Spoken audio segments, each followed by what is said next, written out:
लगातार बात कर रहे हैं और ऐसा लग रहा है कि बात थोड़ी कर रहे हैं, ये अपने अंदर आत्मा से आत्मा की आवाज मिला रहे हैं, इसका एहसास हमको करा रहे हैं। तिरुपति बालाजी की एक घटना सुनाता हूं। महेंद्र सिंह जी तिरुपति बालाजी जाते हैं तो बड़े बड़े बड़े उठो मत, मैं तो ऐसे ही कर रहा हूं।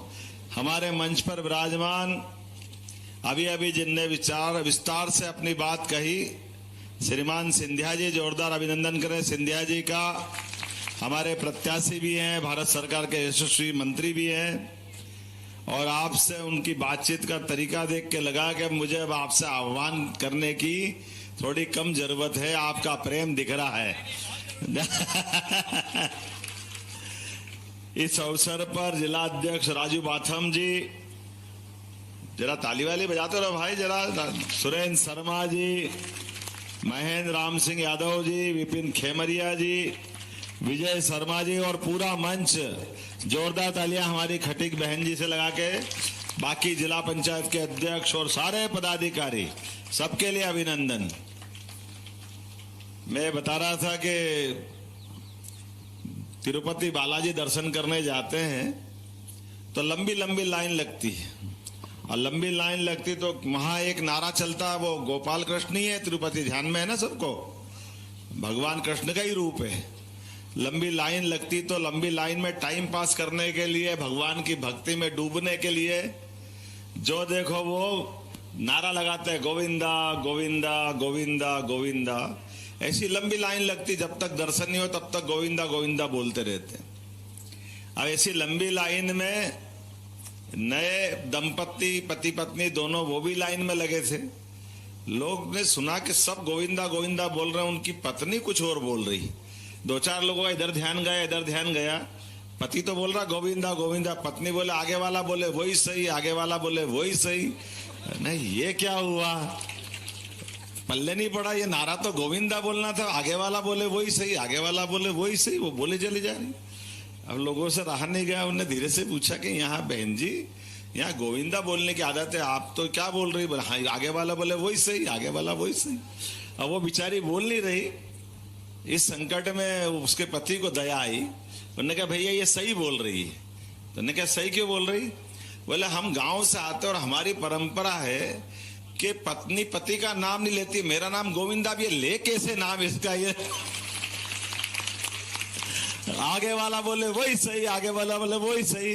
अब मेरी भी मुश्किल है कि इतनी भाजपा की तारीफ हो गई, मैं ही बोलूं आगे वाला बोले वही सही, आगे वाला बोले वही सही। अब मेरे को क्या बोलना?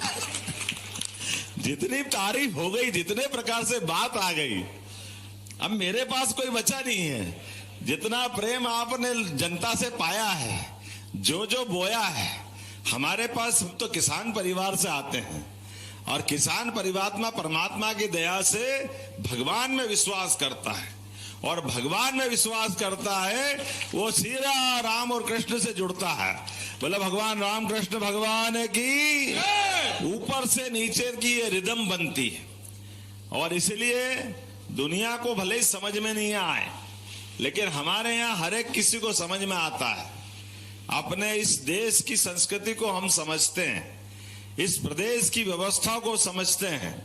लगातार एक के बाद एक सरकारें भले ही बनती है, लेकिन सरकार बनने के बाद, लोकतंत्र की स्थापना के बाद भी मुझे इस बात की प्रसन्नता है, क्योंकि मैं अतीत भी जानता हूं। मुगलों के काल में जब पूरा देश थरथर कांप रहा था, जब देवस्थान तोड़े जा रहे थे, हमारे अपने धर्म के चिन्ह मिटाए जा रहे थे, ऐसे समय में हम मालवा और ये पूरी सिंधिया विरासत, बाजीराव सिंधिया, शिवाजी महाराज, सबका धन्यवाद अदा करते हैं।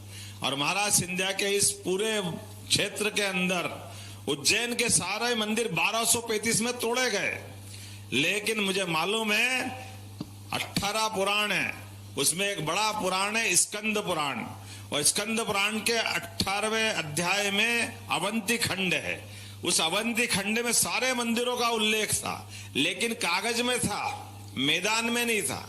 ये महाकाल मंदिर था, ये चिंतामन गणेश का मंदिर था, ये सिद्धनाथ है, जो जो मंदिर के सब उल्लेख उसमें थे। मुझे प्रसन्नता है महाजी सिंधिया महाराज ने सारे मंदिर को बनाने का सिंधिया के काल में अभियान प्रारंभ किया। जोरदार तालियां बजाओ इस बात के लिए।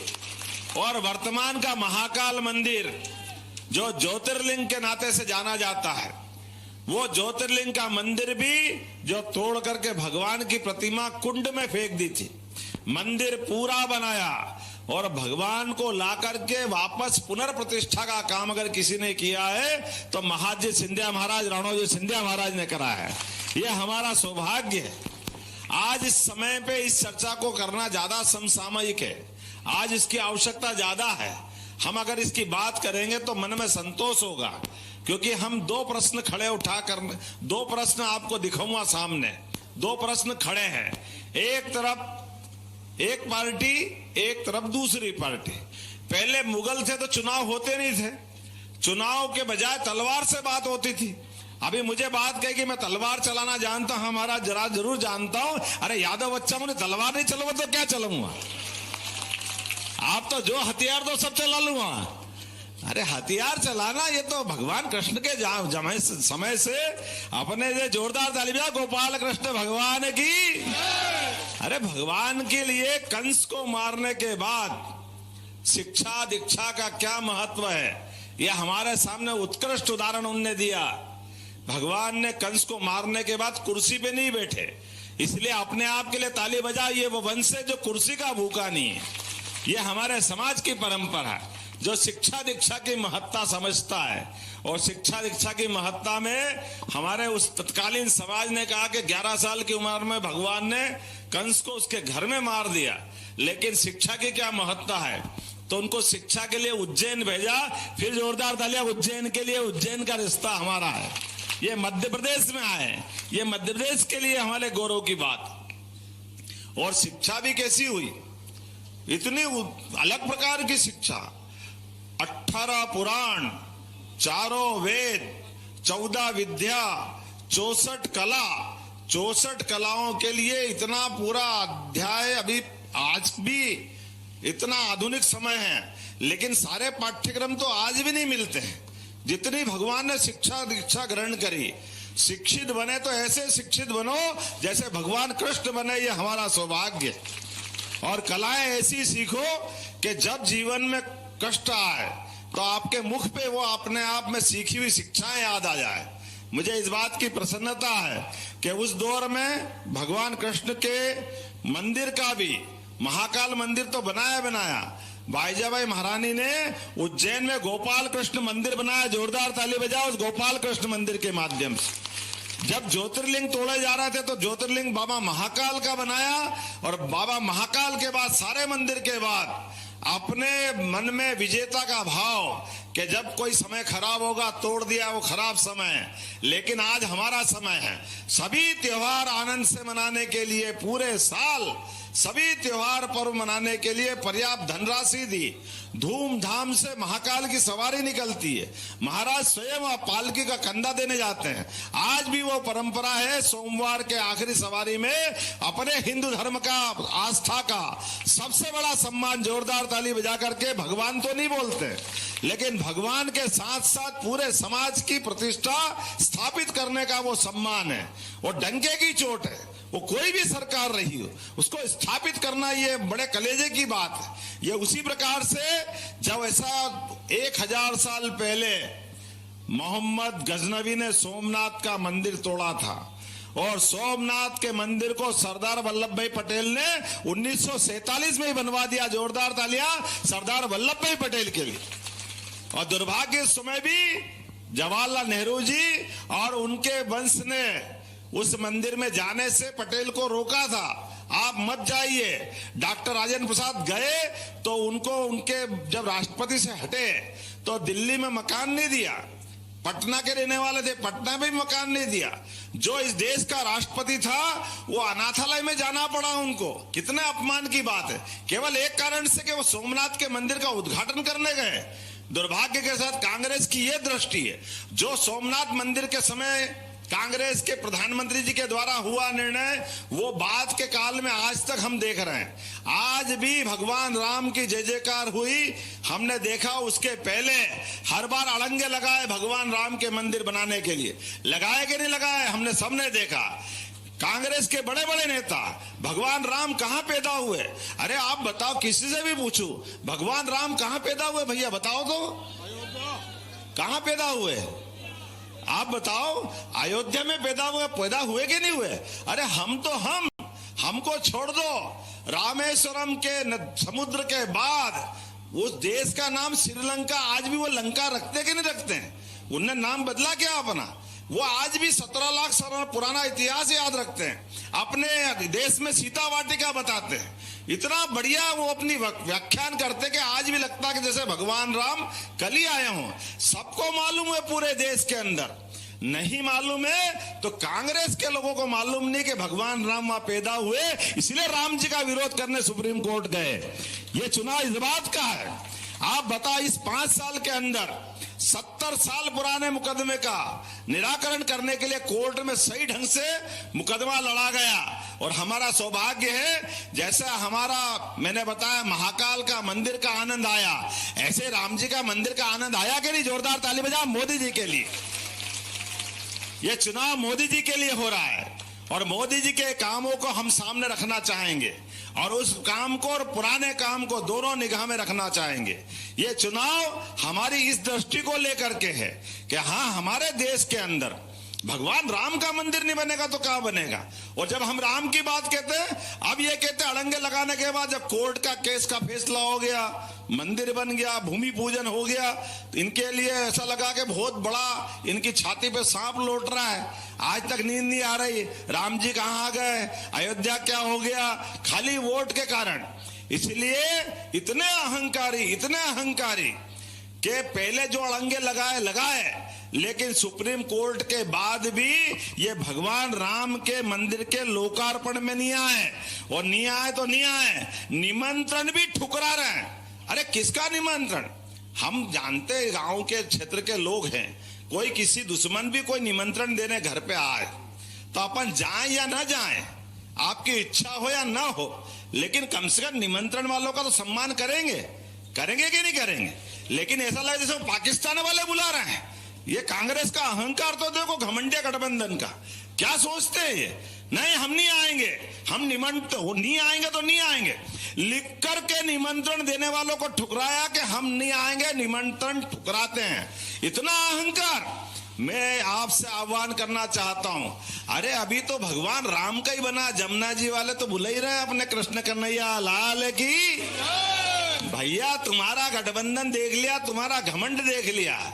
भगवान की दया से आज का तो अपना वोट अब किधर जाना चाहिए? हमको मालूम है, जब जब इस प्रकार का अन्याय होता है, अत्याचार होता है, समय बदलता है, तो समय बदलने में भी धर्म के मार्गों को स्थापित करने के लिए गोपाल कृष्ण ने हमेशा अपनी भूमिका अदा की।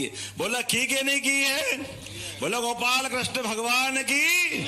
और क्या क्या बोलते हैं, अभी मैं बोलूंगा तो मेरे पे गालियां चालू हो जाएगी, मोदी जी बोलते तो मोदी जी पे गालियां चालू हो जाएगी। जो ये बात करेगा उनको गालियां देना, ये इनका काम है। दे दो उनको गाली, जितनी चाहे दे।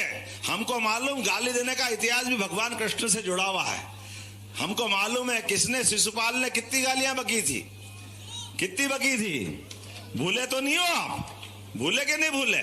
तो आप अपने इनकी सारी गाली का हिसाब लगाते जाओ अपने पास, एक एक करके। और मुझे इस बात की प्रसन्नता भी है, याद रखना, मुझे इस बात का आनंद है। महाराज के लिए ताली बजाओ, महाराज हमारे परिवार का हिस्सा बने हैं।